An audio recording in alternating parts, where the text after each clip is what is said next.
अथ सत्यार्थप्रकाशः सप्तम समुल्लासः। अब हम स्वाध्याय को अपना आरंभ करते हैं। हमारा विषय चलता था कि वेद ईश्वर ने ही प्रदान किया है, अर्थात वेद ज्ञान ईश्वर का ही है, तो वो तो समस्त गुरुओं का भी गुरु है। योग दर्शन में भी यही कहा है, स एष पूर्वे अपि गुरु कालेन अनवच्छेदात्, कि वो समस्त गुरुओं का भी गुरु है, क्योंकि कभी वो काल के द्वारा नष्ट नहीं होता और हमेशा उसका ज्ञान नित्य रहता है, क्योंकि वह स्वयं भी नित्य है। हमेशा उसका ज्ञान यथावत बना रहता है।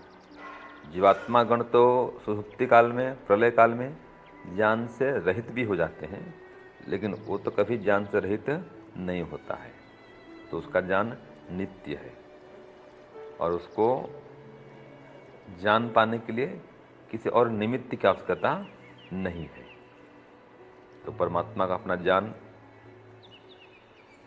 संपूर्ण है और वह स्वयंभू भी है, किसी का आश्रित नहीं है। ज्ञान के लिए, अपनी सत्ता में आने के लिए वह स्वयं समर्थ है, तो स्वयं ज्ञानवान सर्वज्ञ है वो। तब नया प्रश्न आता है कि वेद संस्कृत भाषा में प्रकाशित हुए और वे अग्नि आदि ऋषि लोग जब संस्कृत भाषा को नहीं जानते थे, फिर वेदों का अर्थ उन्होंने कैसे जाना? तो अच्छा प्रश्न है कि जब संस्कृत में वेद का ज्ञान परमात्मा ने दिया, तो पहले तो जो ऋषि थे अग्नि आदि वे जानते नहीं थे संस्कृत को, तो कैसे उनको अर्थ का बोध हुआ? तो स्वामी जी ने उत्तर दिया कि परमेश्वर ने उनको जनाया और धर्मात्मा योगी महर्षि लोग जब जब जिस के अर्थ की जानने की इच्छा करके ध्यान अवस्थित हो परमेश्वर के स्वरूप में समाधिस्थ हुए, तब तब परमात्मा ने अभीष्ट मंत्रों के अर्थ जनाए। तो क्या सार निकला कि जब भी ऋषि लोग अग्नि, वायु, आदित्य और अंगिरा, ये चार ऋषि जब भी समाधिस्थ हो गए, ध्यान में अवस्थित हो गए और जिस भी मंत्र का अर्थ उन्होंने जानना चाहा, तो उस मंत्रों का अर्थ परमात्मा ने उनको बता दिया, वो भी चित्र सहित। जैसे कि कृषिमेत कृषिस्व, की खेती करो, तो खेती कैसे करते हैं परमात्मा ने उनको बता दिया चित्र सहित, ध्यान काल में ही। ये विशेषता है परमात्मा की, ज्ञान देने की।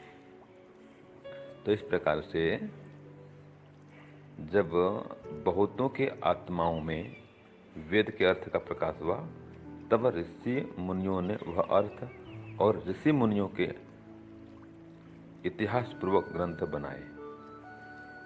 उनका नाम ब्राह्मण अर्थात ब्रह्म, जो वेद उसका व्याख्यान ग्रंथ होने से ब्राह्मण नाम हुआ। तो चार ऋषियों ने फिर ब्रह्मा को वेद का ज्ञान दिया और ब्रह्मा ने चारों वेदों का ज्ञान प्राप्त कर लिया इन चार ऋषियों से। फिर ब्रह्मा ने अनेक ऋषि मुनियों को पढ़ाया, फिर उन ऋषि मुनियों ने और अपने शिष्य बनाए। तो इस प्रकार से वो शिष्य परंपरा में वेद ज्ञान आगे बढ़ता रहा। फिर बाद में उसके ब्राह्मण ग्रंथ बनाए गए, अर्थात उनके अर्थ को खोला गया। तो जो वेद का व्याख्यान ग्रंथ है वो ब्राह्मण ग्रंथ है, उसमें वेदों की व्याख्या है। तो ये भी परंपरा आगे चल पड़ी। फिर आगे आता है ऋषयो मंत्र दृष्टयः मंत्रान संप्रादु, ये निरुक्त में आता है। इसका अर्थ है कि जिस मंत्रार्थ का दर्शन जिस ऋषि को हुआ, प्रथम ही जिसके पहले उस मंत्र का अर्थ किसी ने प्रकाशित नहीं किया था, तो स्वयं ने जिस मंत्र को पहले ईश्वर से जाना, वो उस ऋषि के नाम से उस मंत्र का नामकरण हुआ फिर या किया गया।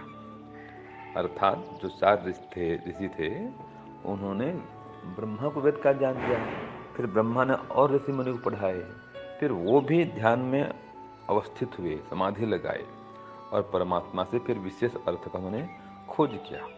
तो जिस ऋषि ने फिर जिस मंत्र पर विशेष प्रयत्न किया, प्रयास किया और विशेष अर्थ का उनको बोध हुआ, तो उन्होंने फिर उसकी व्याख्या की। तो इस प्रकार से उनके उस ऋषि के नाम से उस मंत्र का नामकरण किया गया। और आज भी उस मंत्र के साथ में उस ऋषि का नाम लिखा जाता है।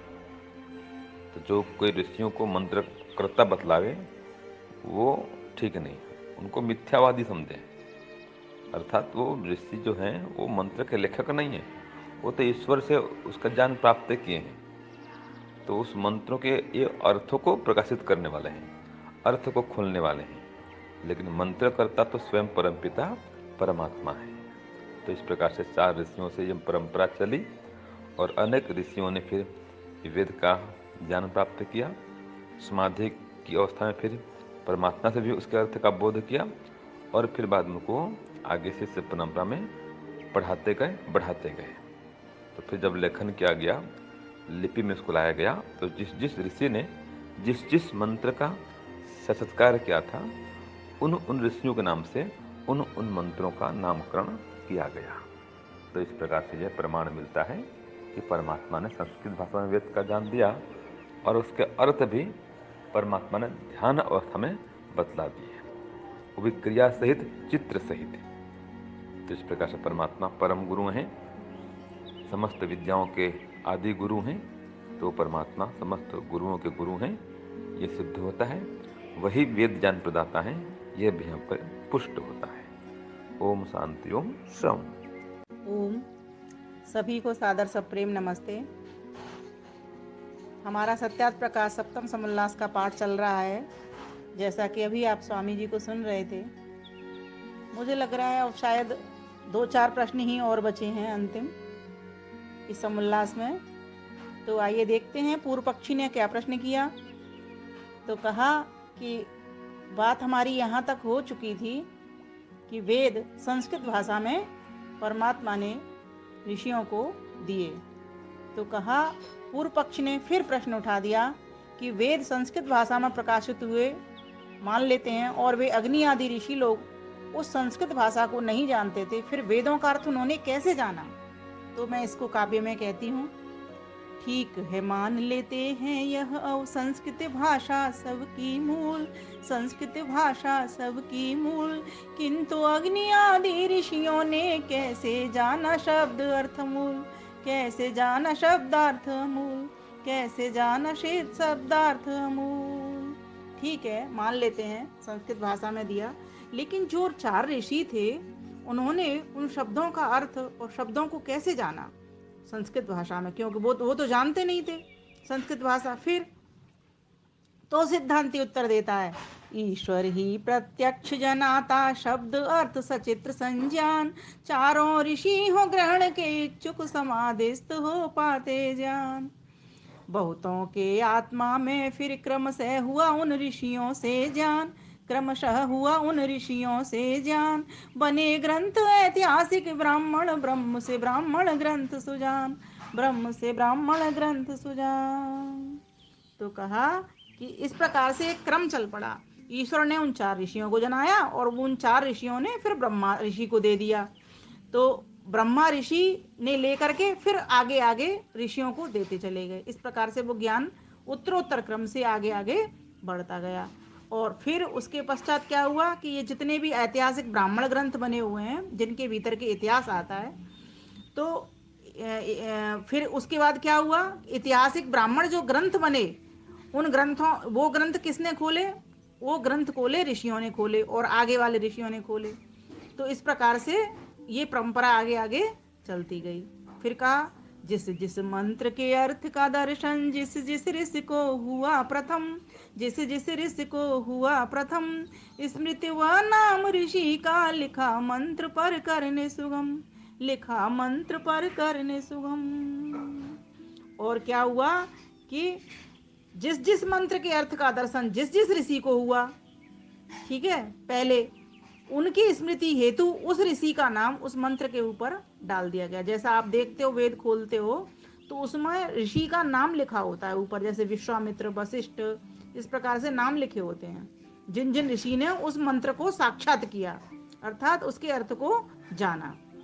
पहले तो 4 ऋषियों को ईश्वर ने तो डायरेक्ट 4 ऋषियों को दे दिया, सारे वेदों का ज्ञान दे दिया। और वो सारे वेदों का ज्ञान ब्रह्मा को उन ऋषियों ने दे दिया। ठीक है, फिर ब्रह्मा से अब इन ऋषियों को मिल रहा है, तो अब ये एक एक मंत्र को एक एक ऋषि खोल रहा है, अर्थात या तो एक एक सूक्त को, कई ऐसे हैं कि एक ही ऋषि ने एक सूक्त को पूरे को खोला है, ऐसे भी प्रकरण आपको मिलेंगे। तो यहाँ पर ये बात बताई कि जिस मंत्र के ऊपर ऋषि का नाम लिखा है उस ऋषि ने उसकी व्याख्या को समझा, उसकी व्याख्या को साक्षात ईश्वर से किया। जिस जिस मंत्र के अर्थ का दर्शन जिस जिस ऋषि को हुआ प्रथम, स्मृति हेतु नाम ऋषि का लिखा मंत्र पर करने सुगम, लिखा मंत्र पर करने सुगम। उससे पहले किसी ऋषि ने नई मंत्र अर्थ को किया प्रकाशित, जैसे गायत्री के मंत्र पर विश्वामित्र नाम ऋषि है वर्णित, विश्वामित्र नाम ऋषि है वर्णित। जो कोई ऋषियों को ही मंत्र का बतलावे निर्मात्रिक, मंत्र का बतलावे निर्मात्रिक, तो वह मिथ्यावादी समझे ऋषि तो मंत्र के अर्थ प्रकाशक। अब यहाँ पर एकदम स्पष्ट कर दिया सिद्धांति ने कि कोई अगर ये कहना ये जो मंत्र हैं ये भी ऋषियों ने ही बनाए हैं, तो ये बात बिल्कुल गलत है। किसने बनाए मंत्र? मंत्र तो ईश्वर ने ही समाधि अवस्था में चारों ऋषियों को प्रदान किए थे। और जो भी कोई व्याख्या भी खोलना चाहता है तो परमेश्वर की सहायता के बिना वो व्याख्या भी नहीं खोल सकता वेद मंत्रों की। तो जिस जिस ऋषि ने जिस जिस मंत्र को, लगभग 20,000 के करीब मंत्र थे, जिनमें से किसी एक मंत्र को या 5-6 मंत्रों के सूक्त को या 10-12 मंत्रों के सूक्त को किसी एक ऋषि ने ईश्वर की सहायता से उसको समझा, उसके अर्थ का को जाना, तो उस ऋषि का नाम उस मंत्र के ऊपर लिख दिया गया। इसका मतलब यह नहीं जानना चाहिए हमको कि ऋषि मंत्रों के निर्माता हैं। निर्माता तो परमपिता परमेश्वर ही है, उसी का ज्ञान है वेद, उसी की वेद वाणी है जो नित्य है, जो हमेशा उसके ज्ञान में बना रहता है। हम लोग हुए या ऋषि लोग भी हुए जो अर्थों को भी जान रहे हैं, वो भी निमित्त से ही जान रहे हैं कि उनको वो जो मंत्र मिले उन मंत्रों के अर्थों को उन्होंने ईश्वर की सहायता से जाना। तो इस प्रकार से आगे आगे उसको जान जान करके वो बढ़ाते चले गए, और जिस जिस ऋषि ने जिस जिस सूक्त को व मंत्र को साक्षात किया उस ऋषि का उसके ऊपर नाम लिख दिया गया।